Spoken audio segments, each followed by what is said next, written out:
All right, let's buy this house. If we keep dilly-dallying, someone else might snatch it up. If someone else grabs it while we're still pondering, how are you going to take responsibility, Sally? Upon visiting a newly built house for sale, Tim decided on the spot to purchase it.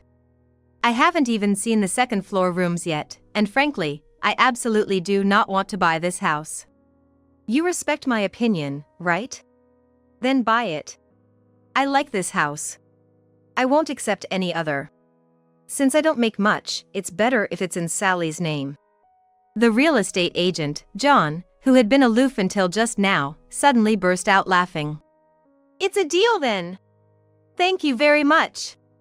With a sales smile, he hurried me into another room to get me to sign the contract. However, as soon as we entered the other room, John exclaimed quietly, "Run away through the back door, now." Shaken by something John showed me, I couldn't stop trembling. I managed to flee, but my legs tangled and I couldn't run well. I fell onto the asphalt road. The pain in my grazed knee made me tear up. This is not a dream. It's reality, and the tears welled up even more. I just wanted to marry a kind person. Sadness gradually turned into anger. I decided I won't run away. I want to fight, not flee. The intense palpitations spurred me on, vowing revenge on Tim. I am Sally. Wow. Sally, you're in your 40s? You don't look at it at all. You look so young. I've always been told I look 5 to 10 years younger than my age. Still single and working hard, I take care of my skin and dress well. Embarrassingly, I only recently realized these comments were mere flattery. Approaching 40, I panicked, thinking, will I be alone forever, and started looking for a partner.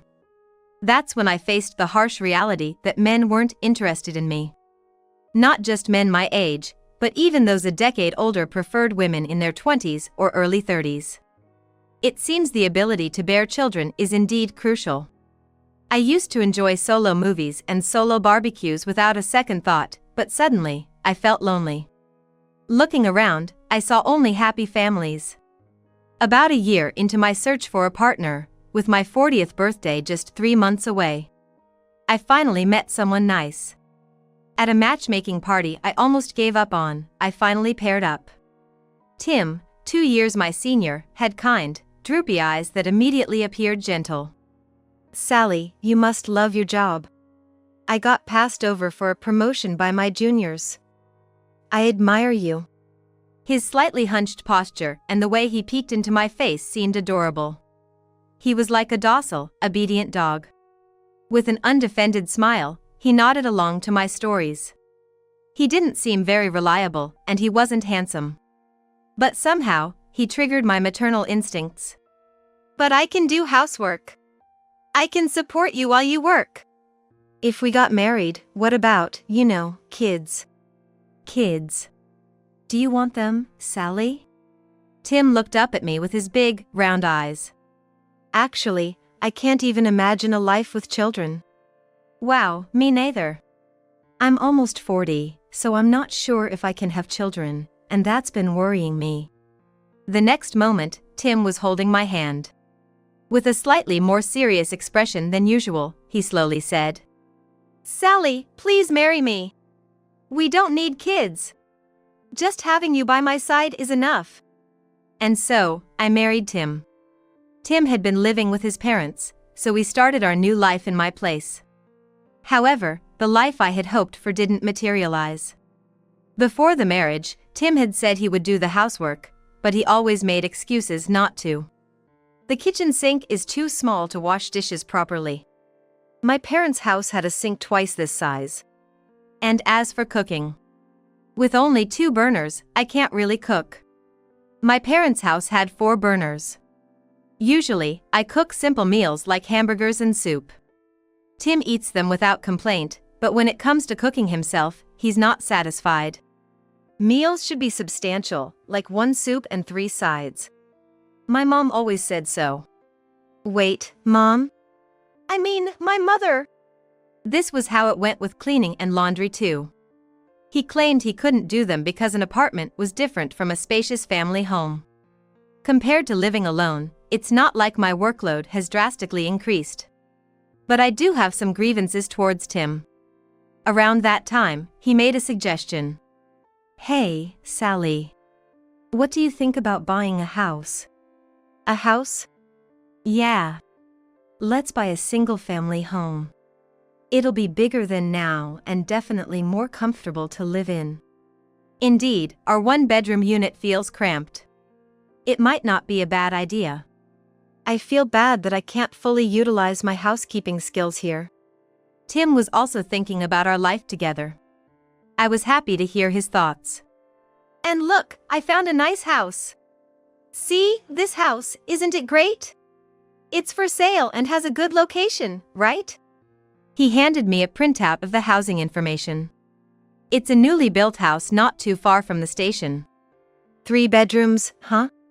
Isn't that a bit big for just the 2 of us? Not at all. A spacious home would be nice. There's even a small yard, so we could have barbecues in the summer. Wow, a barbecue, huh? That's a privilege of having a detached house. Sounds great. Right? And maybe we could even set up a pizza oven. I want to bake pizza. Tim tried to cover it up, but I'm not mistaken, he did say Mom. I've realized for a while that Tim is a bit of a mama's boy. He seems to be hiding it, but it's quite obvious. I often hear him cheerfully calling out Mom, Mom from the entrance or the balcony. I can't make out the conversations, but they seem to enjoy their chats. When we went to greet his parents, his mother didn't ask me about my age or job, she just said congratulations and blessed us. She's a straightforward mother-in-law. Since Tim doesn't compare me with his mother, I don't mind his being a mama's boy. If he's trying to hide it, I'll pretend I haven't noticed. A husband who doesn't like drinking or smoking and works diligently. That alone is surely worth a perfect score. After my pride was shattered in the dating scene, I'm truly grateful to have married Tim, who has a gentle nature. We went to see the house the next weekend. I had been excited since the day before, but somehow, it wasn't what I expected. The house is lovely. The exterior is black tile, which I like. There's a parking space and a yard, and just looking at the exterior made me feel I want to live here. But I don't want to buy it. A yard? Yes, it's small, but it is a yard. The real estate agent's attitude was extremely poor. The agent, John, didn't even greet us properly, just frowned and said, "You're the appointment." Since he didn't offer a sales smile, Tim, all excited, looked more like the salesperson. Look, Sally! A shoe closet. With this much space, we can store not only shoes but camping gear and car tires too. And guess what? The shoe closet leads to the kitchen. Come on, Sally, come see. Tim seemed unfazed by John's attitude, excited about the new house smell. Look, Sally, over here. Check out this big kitchen. It's different from our apartment, right? From now on, I'll take care of cooking. I'd be so happy if you could eat and enjoy the food I make right at the kitchen counter. John snickered from behind. Tim's cover-up bothered me less than John's attitude. When I cleared my throat, John even clicked his tongue. Tim was enthusiastic, and I was just smiling politely. But all I felt from John was a cold stare. Being a man in his mid-20s, he probably has a different perspective from us. Is a couple in their 40s getting excited about a house amusing or pathetic to him? Does he think we don't need a home since we don't have children? Or does he see us as so poor that he thinks we're just window shopping? Various thoughts crossed my mind. Regardless of the reason, I decided we definitely won't buy a house from John. Right, Sally? It's a nice house, isn't it? Yeah, I answered flatly. Tim had sparkling eyes. I felt sorry for the significant difference in our enthusiasm. Come on, let's check out the bedroom next. The blue accent wall's blue is so cool too. Oh, an accent wall? Was that mentioned in the information Tim showed me? Well, I don't remember. Well, the big kitchen and the accent wall don't really matter. I thought we'd just say we'll think about it and leave after the tour. Yet, Tim blurted out something totally unexpected. "All right, let's buy this house." "What? You like it too, right? I can't think of any other house but this one. Come on, let's sign the contract now." Wait, we just came to look. It's too soon to make a contract. We need to see other houses and think it over." Tim crossed his arms and shook his head. "No, meeting this house is fate. If we miss out on it, I'll regret it for the rest of my life. But we haven't even seen the bathroom or the second floor yet. Let's calm down a bit." The usually gentle Tim frowned. It was the first time I saw him upset, as we had never fought or argued before. "If we dilly-dally, someone else might snatch it up. If it gets taken while we're considering, how are you going to take responsibility, Sally?" "But..." "Wow. Even though I said I like it, Sally, you're totally against it." "Oh, I get it. You're looking down on me, right? Fine, I know I make less money." Tim pouted in a sulky manner. I searched for words to soothe him. "Sorry, that's not what I think. I really do respect your opinion. I like this house too, but..." Before I could finish, Tim raised his voice. "Then let's buy it." He was like a child throwing a tantrum in the candy aisle of a supermarket. But obviously, a house isn't something you can just buy on a whim because it's not at a price you can just give in to. "You respect my opinion, right? Then let's buy it. I want this house. I won't accept any other. Since I don't make much, it's better if it's in Sally's name." I was literally holding my head in confusion. John, the real estate agent who had been aloof until just now, suddenly burst out laughing. Now he was sporting a sales smile. "All right, it's a deal then. Thank you very much." Then, an older man who seemed to be John's boss showed up. He didn't even glance at me but was all praise for Tim. "You've made a splendid decision. It's common for people to think they'll come back later, only to find it sold. Such a decisive husband is reassuring. Wonderful." The man even clapped his hands in applause. Tim, flattered by the obvious flattery, scratched his head bashfully. "By the way, have you seen the view from the entrance? On a clear day, you can see the mountain. And what great timing today. It's clearly visible. It's as if it's welcoming you. Come on, let's go to the entrance." Content, Tim went towards the entrance with a dreamy look. Reluctantly following him, the man suddenly turned around. "Oh, Sally, you're fine here. Please proceed with the contract with John." "That's right, Sally, you're fine. If you live in this house, you can see the mountain anytime.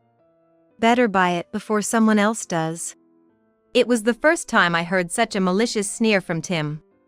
To come out and ignore just me, a woman, the boss seemed rude as well. "Then, let's not linger in the living room. Please come to the back room." "No, we're not buying." "To the back room, please." John's tone became more forceful. From disinterest to intimidation.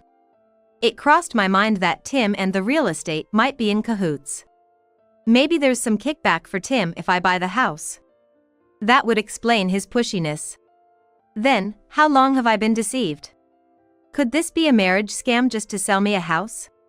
Filled with distrust towards Tim, I found myself following John to another room. As soon as the door closed, John leaned in. "Run away through the back door, now." His urgent command snapped me back to reality. "Seriously, you need to run now." "Run? Not sign the contract?" John was supposed to be on Tim's side. I glared at him suspiciously, but he looked straight into my eyes and whispered urgently. "That guy is bad news." John showed me something, and I couldn't stop shaking. Tim wasn't the gentle one I thought he was. I didn't understand anything about him. John quietly brought my shoes from the entrance. With my hands still trembling, he firmly pushed me on the back. Urged by John, I rushed out in a panic, but my thoughts wouldn't settle on where to go. My feet tangled, and I fell onto the asphalt road. The pain from my grazed knee brought tears to my eyes. This isn't a dream. It's reality, and the realization brought even more tears. I just wanted to marry a kind person. My sadness gradually turned into anger. I decided I won't run away. I want to fight, not flee. The intense palpitations spurred me on, vowing revenge on Tim. An hour later, back at my apartment, Tim came home. "Sally, it's mean to go home first." "Oh, sorry. I had a terrible headache." It wasn't a lie. Because of someone, I had a headache like never before. "But you could have at least told me." I disappeared all of a sudden, and even the real estate agent helped look for me. "Don't you feel bad for causing trouble?" Tim has a habit of pouting when he's angry. It often happens when I lightly scold him for not putting his socks in the laundry basket. What I once found cute and boyish now felt creepy and gave me chills. The man before me isn't a boy, but a man in his 40s with every pore on his face wide open. Love was truly blind. "Come on, we can still make it to sign the contract. The real estate agent is waiting for us." "I told you I have a headache. If you really want it, why don't you buy it yourself?" I touched my throbbing head and answered quietly. Tim's pouting made him look like a girl trying too hard to be cute. "I can't buy it myself. You know I can't afford it on my salary, that's mean." Tim's statement proved he had intended for me to buy the house from the start. Had I not known Tim's true nature, I might have caved, thinking he was just being needy. "Here," I brightly suggested. "Then, let's take out a mortgage together and make it a joint ownership." "Together?" "Yes, together. We can increase the monthly payments and pay off the mortgage sooner." "No, that's a bit." I peered at Tim's face as he mumbled. His duck lips moved slightly, almost as if I could hear him chirping. Looking troubled, he glanced up at me. "Are you trying to push all the mortgage payments onto me?" "That's not it." I smiled mischievously. "Tim, you're indeed on a low salary, so a mortgage is just a dream for you alone. But don't worry. We can definitely take one out together." Tim's eyes widened, and he looked up. "You don't have to worry so much about being on a low salary. The idea that the man has to be the breadwinner is outdated. In our house, it's the opposite." His duck lips opened wide. And then his face turned red. "Shut up. Keep saying I'm on a low salary, mocking me," Tim shouted in a cracked voice. Sweat beaded on every pore of his face. "You're just my ATM. A wife should shut up and obey her husband." Finally, Tim's true colors showed. "A wife should shut up? Then let me say this. If you don't want to be looked down upon, why not put in some effort? Either improve your salary or properly do household chores. Just changing your location from your parents' house to my apartment, you're just a man-child. But I'm not obliged to take care of you. I'm not your mom." The previously assertive Tim suddenly became teary-eyed. It felt like he had never been scolded or fought before. "Mom," Tim mumbled again with his lips pouted. It's absurd to seek comfort from his mom during a marital argument. Trembling, Tim turned away to hide his tears and dashed towards the balcony. Tim, hiding behind the lace curtain, wiped his tears with his arm. He thought he was hidden, but his pathetic figure was fully visible. After sniffling, he took out his phone and put it to his ear. "Mom." The call was, of course, to his mom. After a bit of sobbing, a smile returned to Tim's face. He came back into the room with his chest puffed out. Within 5 minutes, the doorbell rang. Simultaneously, there was a loud knock on the door. Tim, eyes sparkling, ran to the entrance. And of course, he welcomed his mother-in-law. "Listen here, Sally. You insulted Tim?" "I just told the truth." "Don't make excuses. Now, apologize to Tim." With his powerful ally by his side, Tim waited smugly for my apology. Despite the pressure from both of them, I stood my ground. Tim is the one who should be apologizing. His mother was so shocked she couldn't even speak. Tim, who doesn't have any money, started talking about wanting to buy a house. Where does he think the money for the house is coming from? Me, right? Expecting me to pay a large sum, and yet that attitude? Tim should apologize to me. His mother's veins looked like they were about to burst in rage, which seemed to flare up like fire. Though she played the role of a composed person during our marriage introduction, it seems she'd become a demon for her beloved son. I can't forgive you. His mother raised her clenched fist. But I easily dodged it. Please stop. You'll hurt yourself. You'd be lucky if it's just an injury. Depending on your attitude, I might make you suffer even more. His mother advanced with her eyes wide open. And I felt pushed by an invisible force, retreating further and further. Before I knew it, I was cornered into the small kitchen with no way out. Oh dear, there's a knife here. Let's see, how sharp is it? No, Mom. You're not thinking of using a knife on Sally, are you? Absolutely not. Without a moment's delay, Tim calmed his mother down. So, Tim would protect me when it really comes down to it. Unfortunately, that's not the case. Their intentions were clear to me. If you're gonna do it here and now, a gas leak is more realistic. Absolutely no knives. Such a hassle. It would be easier just to stab and be done with it. Yeah, but calm down, Mom. We have to make it look like an accident, remember? The two of them smirked and turned their gaze towards me. What are you planning? What do you think? If you behave, we'll make sure you don't suffer. Resist, and it might hurt. Given such a hint, even the dullest would sense a threat to their life. Tim might look feeble, but he's still a man. He's over 10 inches taller than me, and his approaching palm is large and thick. His shadow engulfed me in darkness. Even knowing their intentions, fear choked me, making my breathing erratic. Help me! I squeezed out the words in desperation. At that moment, the room's door flew open. Stay away from Sally! My mother burst into the room, holding up her smartphone and shouting like a police officer storming a hostage situation. I've recorded everything. You were planning to harm Sally.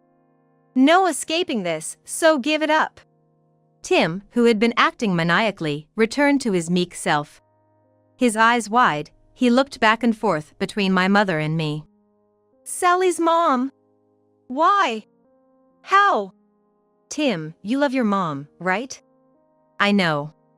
I mean, my mom. No need to hide it. It's good to love your own mother. That's why I called mine too. After running home from the house viewing, the first person I turned to was my mother. Knowing she was in the next room gave me the strength to confront them. Now, I stood tall, intimidating Tim in turn. Suddenly, he tucked his tail and hid behind his mother.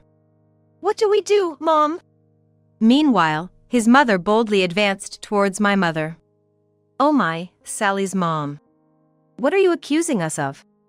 Did we use a knife on anything? I haven't even touched the knife. Paranoia has its limits. By the way, secret recording is a crime. Shall I call the police on you? His mother threatened with a monstrous expression. But my mother responded nonchalantly. Oh my, Tim's mom. What a coincidence. I was thinking of reporting you to the police as well. Just then, the doorbell rang. My mother pressed the intercom's answer button nearby, and with a trembling voice, pleaded, please, help. The door swung open on its own, and 2 police officers entered the room. Seeing the officers, my mother collapsed weakly to the floor. Officers, help me! The sudden change in my mother, who had been calm until moments ago, made my mother-in-law distort her face in disbelief, making her look even more like a villain, prompting the police officers to restrain her from behind. Don't touch me! No! I didn't do anything! Calling the police is so over the top! I haven't done anything! All right, ma'am, just calm down, said one of the officers gently, but his words didn't reach her. The more she struggled, the tighter the police held her. What did I do? My mother-in-law screamed. It seemed she had no awareness of her crime, so I presented a piece of evidence. My husband and his mother are plotting against my life. And then I played the audio. It was muffled and noisy, but unmistakably the voices of Tim and his mother. Tim, I really like this house. Me too. Then let's have the old wife buy it for us. She'll be happy to be of use to us. This was audio data given to me by Mr. John from the real estate agency. It seems Tim and his mother had already scoped out the house during a prior visit. Tim and his mother exchanged glances, their jaws trembling. The audio continued. But I hate it. It's supposed to be my dream home, yet the wife lives there as if it's hers. Just bear with it for a while, Mom. If something happens to the wife while she's paying the mortgage, it gets written off. Can't wait for that day. Oh, should we build a doghouse for her in the yard? Mom, making a doghouse is too much trouble, and buying one is a waste of money. It was clear the mastermind was the mother, and Tim, though seemingly feeble, was thoroughly enjoying himself. Then we'll just leave her out in the yard. There's a bit of snow. If she gets cold, she can make an igloo or something. Poor Sally. If she's buried in the snow, she won't rot, and the house stays clean. Perfect. Once we've bought the house and she's outlived her usefulness, off to the other world she goes. Now the house and a huge life insurance payout are mine.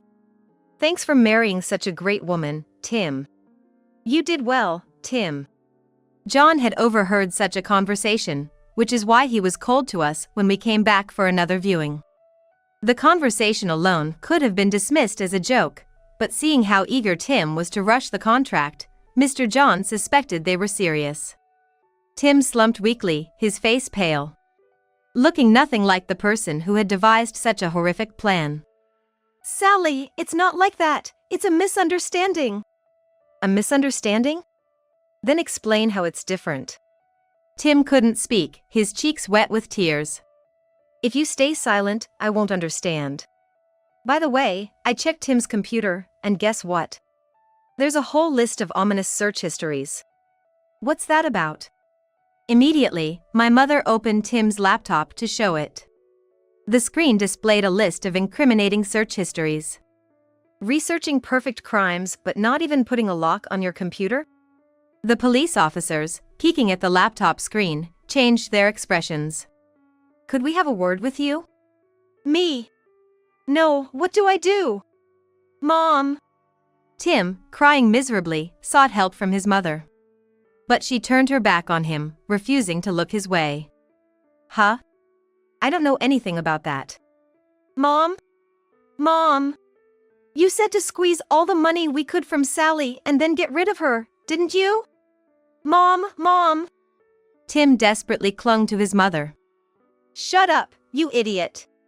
Don't say unnecessary things. Mom. The officer placed a hand on the mother's shoulder. Ma'am, we need to talk to you too.